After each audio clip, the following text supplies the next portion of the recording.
ओडिशा के बालासोर में हुए दर्दनाक हादसे में अब तक 288 से ज्यादा लोगों की मौत हो चुकी है, जबकि 1100 के करीब लोग घायल हुए हैं। इस हादसे ने दर्द की इतनी कहानी दी है जिन्हें बता पाना मुश्किल है। इस हादसे का हर पीड़ित उस दर्द से गुजरा है जो शायद कभी कम नहीं हो सकता। हादसे के बाद कई ऐसी तस्वीरें आई जिन्हें देखकर हर कोई सहम गया। कोई अपने अपनों को अस्पतालों में ढूंढ रहा था तो कोई मुर्दाघर में।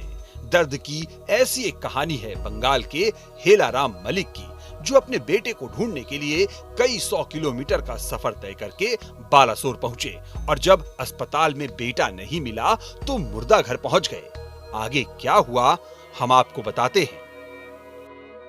अंग्रेजी अखबार टाइम्स ऑफ इंडिया में छपी खबर के मुताबिक हेलाराम के बेटे बिस्वजीत मलिक कोरोमंडल एक्सप्रेस में थे।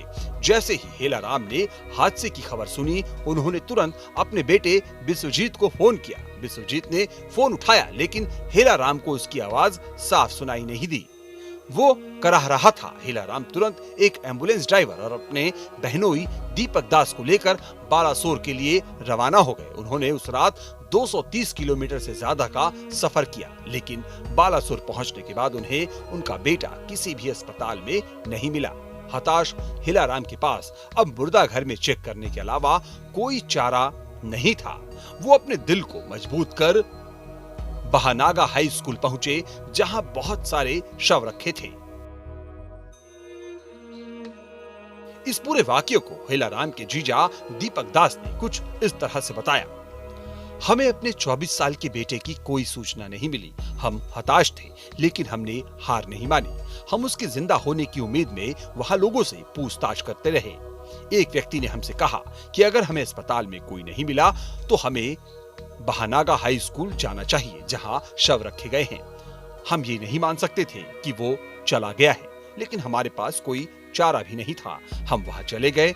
वो एक अस्थायी मुर्दाघर था। हमारे सामने लाशों का ढेर लगा था। हमें खुद लाशों को देखने की अनुमति नहीं थी।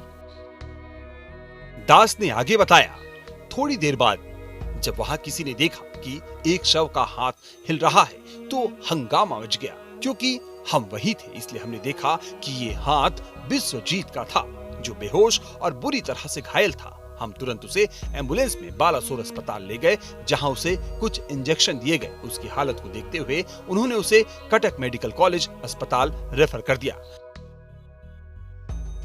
लेकिन अब हम उसे अपने साथ ले आए। अब उसकी सोमवार को सर्जरी होगी। मीडिया रिपोर्ट के मुताबिक कोलकाता पहुंचने तक बिस्वजीत को होश नहीं आया। सुबह करीब 8:30 बजे उसे एसएसकेएम अस्पताल में भर्ती कराया गया।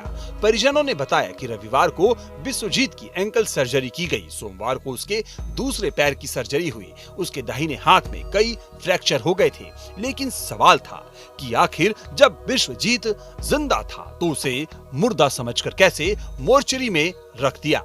फॉरेंसिक मेडिसिन एक्सपर्ट सोमनाथ दास ने इस पर मीडिया को बताया कि ये केस सस्पेंडेड एनिमेशन का है। सदमे की वजह से ये स्थिति हो सकती है। इसमें व्यक्ति की नब्ज कम हो जाती है, उसके अंग ठीक से काम नहीं कर रहे होते।